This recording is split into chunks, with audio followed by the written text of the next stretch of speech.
What is the most Michael Scott thing your boss has ever done? I used to show up early to work because of the bus schedule. One day I got there a lot earlier than normal and it was my boss' lunch hour. We chatted for a minute about what needed to be done that day. We got on the subject of cheeses somehow and how Costco has a Wallow cheese. He asked me to go for a quick road trip after chatting a bit more. I had time so I figured what the heck, why not? We got in his truck and he drove me to Costco. He led me to the Wallow cheese and told me I want to reward you for working so hard and being top in sales in the chain. Pick any cheese you want. At first I thought he was joking, but he insisted and looked so sincere. I chose a little block of Havarti. He told me to get the big one, so I got a $50 block of Havarti as a reward for working hard. The other staff didn't believe me until they asked him about it. Awesome gesture. I love cheese. It just wasn't something I expected from my department store boss. I work in the IT department for my company. This one day I was emptying a laptop bag and found a bunch of tampons in one of the pockets. My boss told me to go put them in the ladies' room. Unbeknownst to me he followed me out of the office and into the main office floor and shouted, "Hey, Stevab 703, where you going with those tampons? Your boss sounds more like Todd Packer." We had an office picture day. At the time, I was his sole employee. He just wanted a picture of you. This was less risky than a subtle creep shot taken from the other side of a window. My boss mixes metaphors and sometimes gets lost halfway. The most recent was a mashup between "if it ain't broke don't fix it" and something about making omelets, which came out as "don't break an egg if it's working well." Sometimes I'll start a sentence, and I don't even know where it's going. I just hope I find it along the way, like an improv conversation, an improvisation, Michael Scott.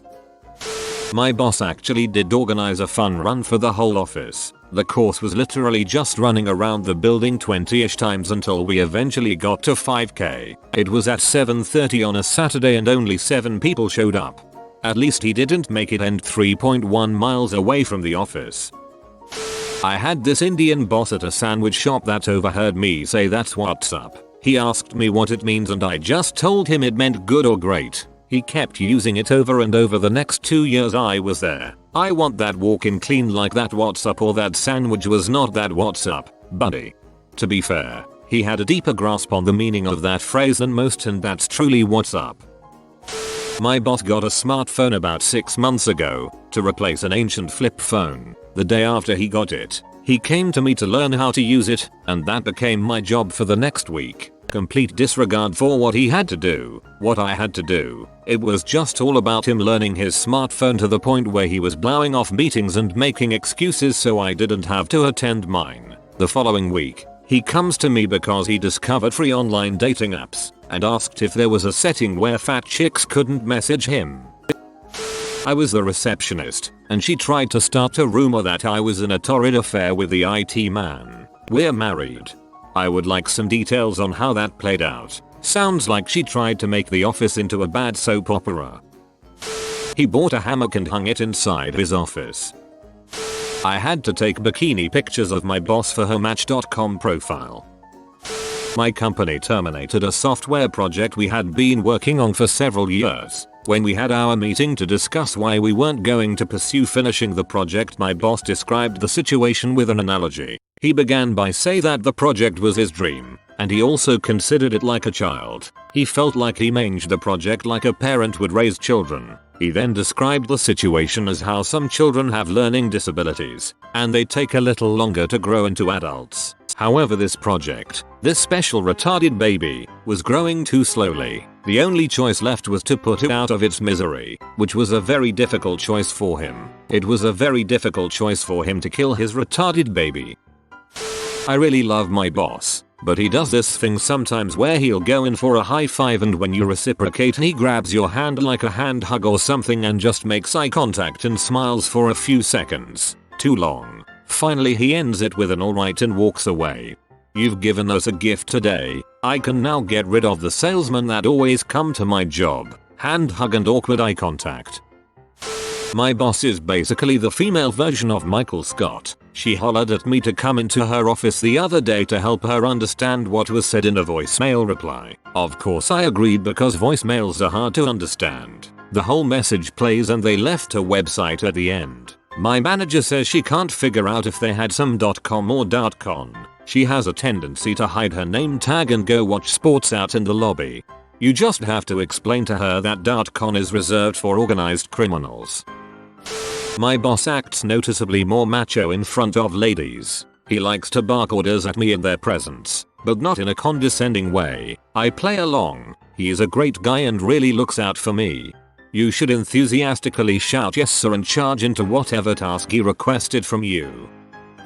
I had a boss who got a promotion to senior manager. The very next day he pulled into the parking lot with a BMW 1 Series. No one on my team even knew they made a 1 Series, cheapest possible BMW badge car. He gets out wearing a BMW Polo and a white BMW hat. He offered to take me to lunch in it. He jumps on the highway, adjusts his BMW hat and says to me, "I don't exactly do 60 in this thing," does a little triumphant laughter and starts going 80. There was a cop on the bridge above us. We were immediately pulled over. He looked so defeated for the rest of the day.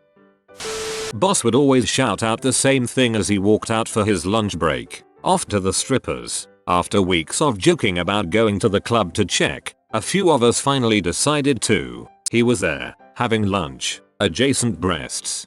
He is an honest man. Middle of the workday, would gather the admin staff around and show them a funny YouTube clip he found.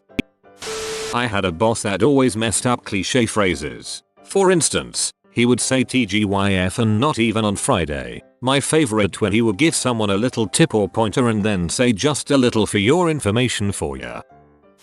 It's really too bad I'm late to the party cause my GF's boss basically is Michael Scott. Best story. He got reservations for a fancy lunch meeting under the name Adolf. When the hostess took them to be seated she remarked, "Adolf is such an odd name. You don't hear that much anymore." His response, "Yay, I'm named after my grandfather. He died in World War II." My boss intercepted some emails between a couple of co-workers in which they were referring to him as the fun sucker. He totally is. For a few weeks after that, he was noticeably mopey, and anytime he came over to our corner for something, he'd say something like, "Don't mind me, just the fun sucker coming around to suck the fun from your day." Of course he sounded just like a distraught Michael when he said crap like that. One day, we all get called into the conference room. He's got a scoreboard drawn up on the whiteboard, and an old trophy he'd bought from a thrift store, with the engraved placard from the previous owner's manure shoveling contest win still attached. He'd orchestrated a Harry Potter trivia contest for all of us, despite his total lack of knowledge on the subject, because he knew it was something his employees would enjoy. It was awesome, save for the fact that anytime it became especially obvious how much we were enjoying it, he'd shout, "I'm really redeeming myself for fun sucking," which would make things uncomfortable for a few seconds before play resumed. One of my co-workers has the trophy in her cubicle now. My boss absolutely is Michael. His name is Malcolm. He looks the same and I'm always calling him Michael by mistake. I am essentially his Pam. He's the director of the company. Single guy, likes sports cars and only socializes with people who he knows through work. Confirmed winner. I do his Christmas cards for him and have to constantly avoid meetings that turn into lunches that turn into nights out with just him and so. He eats at restaurants every night and brags about the loyalty discount he gets at the Curry House, on the top of my street. He's constantly calling me into his office to watch funny YouTube videos from about 5 years ago. For Christmas I bought him a jar of sweets which he keeps on his desk and I'm expected to keep it constantly refilled. If I really wanna keep him sweet, I fill it with old 60s sweets to make him nostalgic and he's amused for days.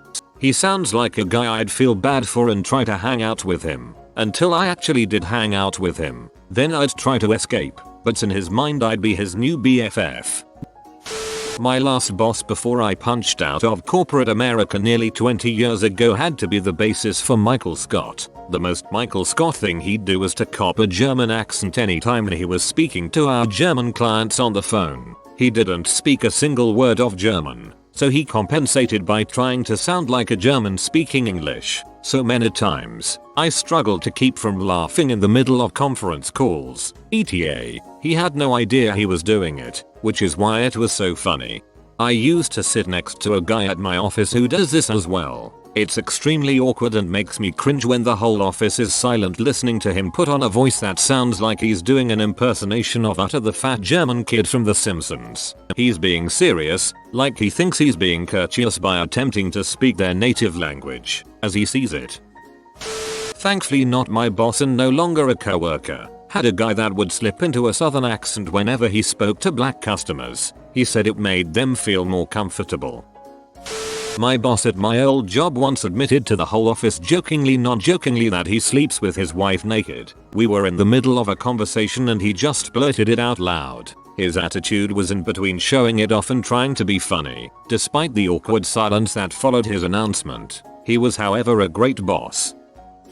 A new push for customer service. The Customer Service Initiative, CSI. The whole place went from totally sterile to absolutely clustered with posters, props, and just downright weird sayings. Don't flee the crime scene without your proper clothing. The criminal always returns to the scene of the crime, as long as they were greeted with a smile. There were dozens of them. It was weird. Like, uncomfortable weird. Our CSI became a metric that was 1/5 of our overall performance every month. It had a special grade sheet with a pun-filled checklist measuring customer service effort. Did we search for clues that they might need further help? Were you able to dust for fingerprints in order to pull up their account? This crap affected our pay big time. While the bottom line was understandable, I despised sitting down with my boss and, in a very serious way, discussing whether I had adequately searched for clues. I worked there through months of this before finally quitting. For unrelated reasons. I talked to a friend from work about a year later to find out it was still happening. All because CSI.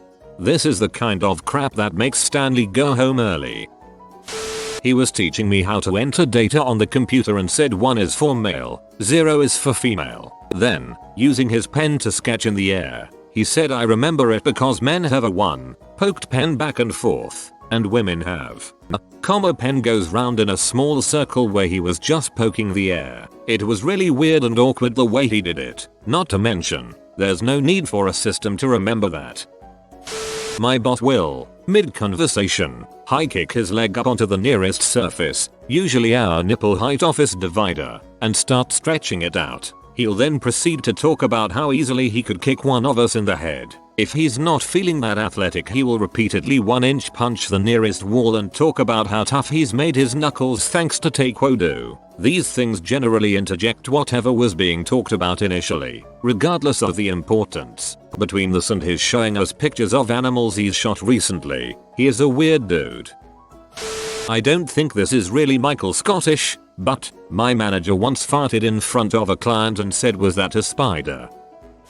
My boss is really into celebrating holidays and loves the classic Christian ones. She decorates the place with really expensive, kind of weird decorations. For example, off-putting little porcelain trolls for every holiday, and those occasions become the main topic of conversation during those times. For some reason, she has no understand that other religions have different holidays. She by default assumes that they celebrate the same day, only differently. We work closely with people who are Jewish and Muslim, and without fail she will ask them things like, in a very sincere way, "So how does your religion celebrate Christmas? Do you guys have a special tree and give presents?" Definitely ignorant, but she sounds like one of those oblivious people who is actually pretty nice and just doesn't understand other cultures. Deleted the subject column from his emails and asked me to make it reappear every single day. Looks like he is still mastering the prestige part. When I send him emails, he prints them out and writes his replies on the paper and hands them to me. Over the course of a week, all our printers went down one at a time. Our maintenance service was backed up, so they couldn't come until next week. My boss prints out pictures of the Catholics and of copiers and tapes them to all the printers. He isn't Catholic. There are staff members who are. He tells them to get with the praying. You have been visited by the wall skeleton. He'll give you good calcium if you subscribe in 5 seconds. If you are new to the channel, you can subscribe. I publish new videos every day. Until then, check out another video, or don't. Either way, have a great day, you magnificent people.